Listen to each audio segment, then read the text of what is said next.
vous est offert par la société RSA, une grande société de production savon et pest control.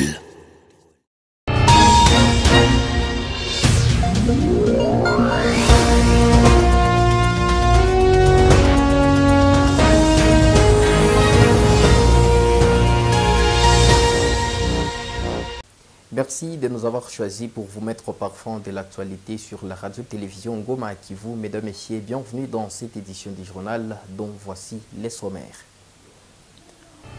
Au moins 4 personnes, dont 3 détenus de la prison centrale de Kamituga et un enfant ont été blessés par les effets du tremblement de terre ressenti au site Kivu ce 10 juin 2020 ans à suivre dans cette édition.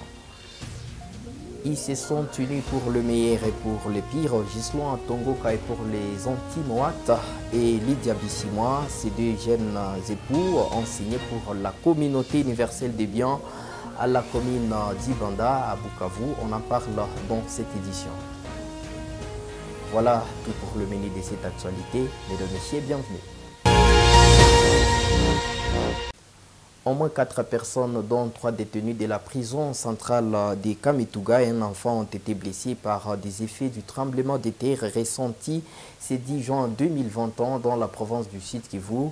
Suivez, c'était le mot de reportage réalisé par Justin Mamba.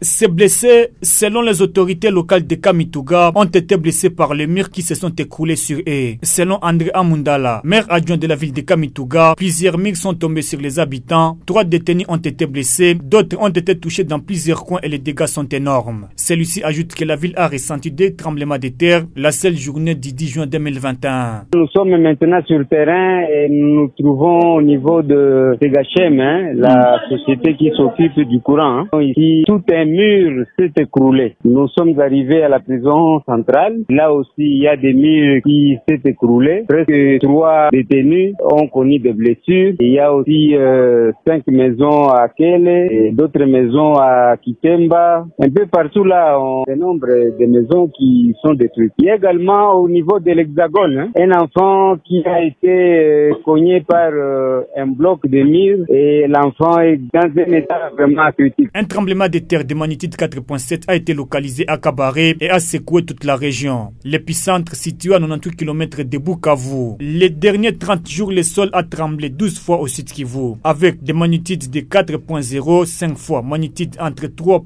et 4.0 et une fois magnitude 2.6. Le tremblement d'aujourd'hui semble être le big one comparé aux autres. Procéder à la vulgarisation de l'arrêté provincial instituant les comités locaux de développement, insister sur son appropriation. C'est l'objectif d'un atelier de 3 jours organisé par le gouvernement provincial sous l'appui financier de l'organisation VNGI internationale. Ces assises des 3 jours se tiennent du 10 au 12 juin 2020 dans la ville de Bukavu. Nous sommes au Sud Kivu. La vulgarisation de cet arrêté permettra aux responsables des entités territoriales décentralisées de s'approprier cet outil de gouvernance afin d'associer la population au processus de budgétisation et tant d'autres. Une occasion de faciliter les acteurs de ces entités à une compréhension commune de l'esprit de cet arrêté pour le développement de leur entité. À en croire le Chimuzaliwa, directeur de programme au sein de VNGI international, il a été remarqué que dans certaines entités, à chaque fois qu'un partenaire au développement arrive, la tendance était d'ignorer les structures locales, d'où la vulgarisation de cet arrêté. Il va faciliter l'harmonisation des ETD et services techniques de processus d'élaboration et validation d'un plan de développement. La province était dotée d'un édit. Et ensuite, il y a eu des mesures d'application, mais il fallait parachever l'architecture réglementaire en province relative à la planification provinciale et locale.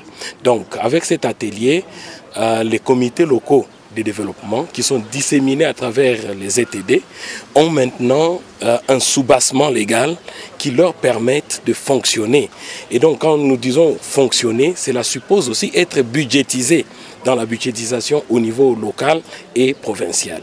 Côté gouvernement provincial, le ministre provincial des plans, budget et PMI fait savoir que cette structure a longtemps manqué à la province, pourtant très utile. C'est pourquoi il y a nécessité de sa mise en place. Rodin Aochi souligne que cela permettra aux ETD de prendre en main tous les projets de développement au niveau local. Très utile pour la province parce que c'était mis même dans le guide méthodologique de la planification provinciale. Il fallait mettre en place ce CLD-là. Et c'est ce qui a fait que dans l'architecture institutionnelle qui avait été définie dans l'édit provincial qui définit le fonctionnement des ASBEL au Sud Kivu, il fallait y mettre certaines structures et au niveau provincial et au niveau local. Mais l'arrêté qui a mis en application prennent part à cet atelier le chef des ETD, président des CLD, le représentant des institutions publiques et services techniques, agences des Nations Unies et les ONG.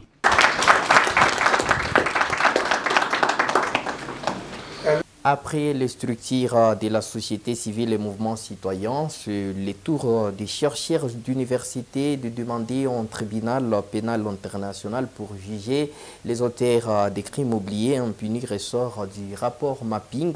C'est ce qui a motivé la tenue d'une conférence débat tenue en la salle Jean 29 de l'ISP mercredi 10 juin 2021 par le centre Seroki pour parler des hommes illustres qui posent des actes dans la société, tel le docteur Denis Mukwege. Dans une salle bombée des professeurs et étudiants venus suivre les contenus du rapport mapping, le chef des travaux au département d'histoire à l'ISP, Jean-Marie Vianney Kazunguzibwa, estime qu'il est impérieux au monde universitaire de s'approprier ces rapports pour demander réparation pour les familles des victimes. Cela doit passer par l'intervention du prix Nobel de la paix 2018, le docteur Denis Mukwege, engagé par son sens d'initiative et qui ne cesse de faire la différence pour le progrès de la société. Pour le professeur Jean-Marie Vianney Kazunguzibwa, c'est le seul moyen de s'approprier la lutte menée par ces dignes fils du pays. Nous avons une nouvelle thématique que nos étudiants exploitent depuis près de 20 ans. Parler des hommes illustres. Parler des hommes qui posent des actes et des actes visibles sur la société. Nous, les historiens, nous avons le devoir de rappeler à la société ce que cet homme fait et ce qu'il continue à faire pour la société. Vous avez entendu que nous avons dit à la conférence qu'il y a des intellectuels qui, au lieu de travailler pour le progrès de la société, ils travaillent pour la destruction et pour le mal de la société. Denis Mukwege, le docteur Denis Mukwege, fait le droit à la différence parce que c'est un homme engagé. Côté délégation Fondation Panzi présente dans cette conférence, à tout seigneur, tout honneur, Dr Denis Mukwege ne cesse de contribuer à l'émergence socio-économique du Sud Kivu et de la RDC, d'où l'importance de tout et chacun de s'approprier ses œuvres, martèle Roger Badilika. Cette conférence s'est tenue autour du sujet Denis Mukwege Mukengere, un symbole pour le Kivu et la RDC, une merveille de Dieu. Les infirmiers de la RDC, incluant ceux de la province du Sud Kivu, ont débuté un mouvement de grève depuis le mercredi 9 juin 2021. Par ces mouvements de grève, les infirmiers disent revendiquer à l'amélioration de leur prise en charge. Pour eux, ils réclament l'alignement des agents jusque-là non payés, à la prime des risques du personnel de santé publique, hygiène, prévention de l'exécution stricte des crédits budgétaires selon les catégories prévues par la loi des finances exercice 2021, l'octroi des commissions d'affectation collective provinciale dans un délai raisonnable. Selon ces derniers, la plupart d'entre eux ne sont même pas alignés.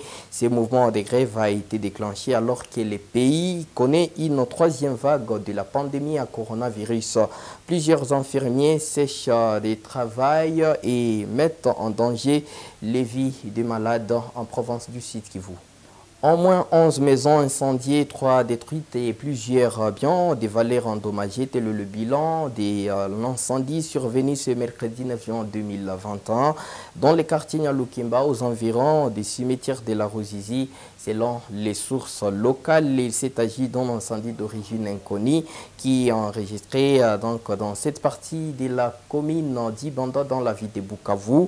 Des victimes indiquent que tout a été calciné. Fort heureusement, il n'y avait pas de pertes en vie humaine. Une des victimes rencontre son calvaire l'après-midi du 10 juin 2021.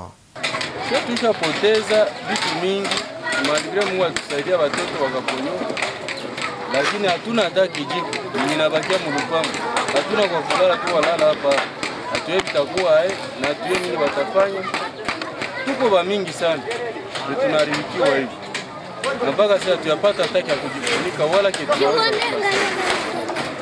leta angalau ya kufanya, na kwa kila siku tusaidie kwa hii kazi na tusikie, ba mingi habana uwezo kujisi liko hapo.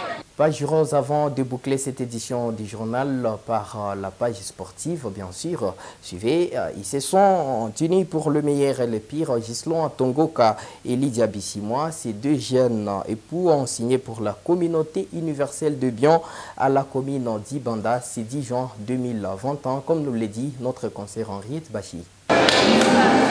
Serrant dans ses lunettes, déterminé à rompre définitivement avec les célibats, le journaliste caméraman de la RTNK a franchi la meilleure des étapes du mariage, être reconnu officiellement par l'État. En face de lui, une Lydia Bissimois resplendit dans sa robe blanche.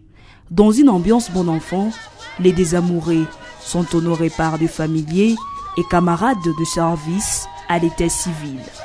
Les moments opportuns, les déclarations d'amour devant l'officier de l'état civil, ses hôtes des marques, ses jures amour et fidélité. Bras dessus, bras dessous. Cette façon de Watongo Kagislan, abrégé Wat pour les intimes, et Lydia Bissimois de se tenir les mains, explique tout. Un au revoir et adieu aux parents, et une bienvenue à la famille de couple. Ces deux amoureux quittent la vie du vivre seul en déchirant l'attestation des célibats. La reconnaissance par l'État est finie, place à la cérémonie religieuse pour ces deux futurs mariés le dimanche 13 juin.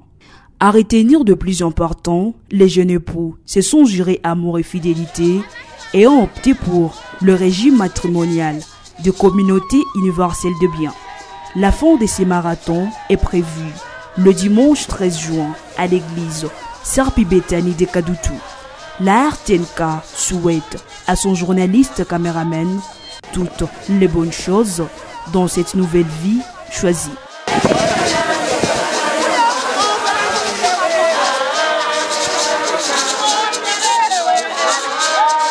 Sport pour boucler cette édition du journal. En sport, le premier représentant de la province du site Kivu dans FC Mouniago Football Academy d'Ouvira et l'US Lubero du Nord Kivu ont joué ce jeudi 10 juin 2020 dans un match qui s'est soldé par un score de 4 buts partout. Après cela a suivi donc l'étape des Turobi où l'US Lubero du Nord Kivu est sorti vainqueur 3 buts à 1 en faveur de l'US Lubero.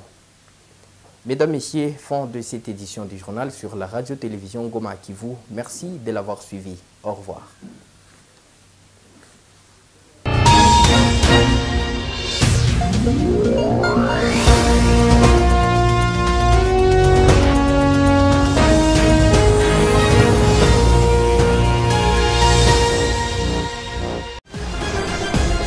Ce journal vous a été offert par la société RSA, une grande société de production savon et pest contrôle.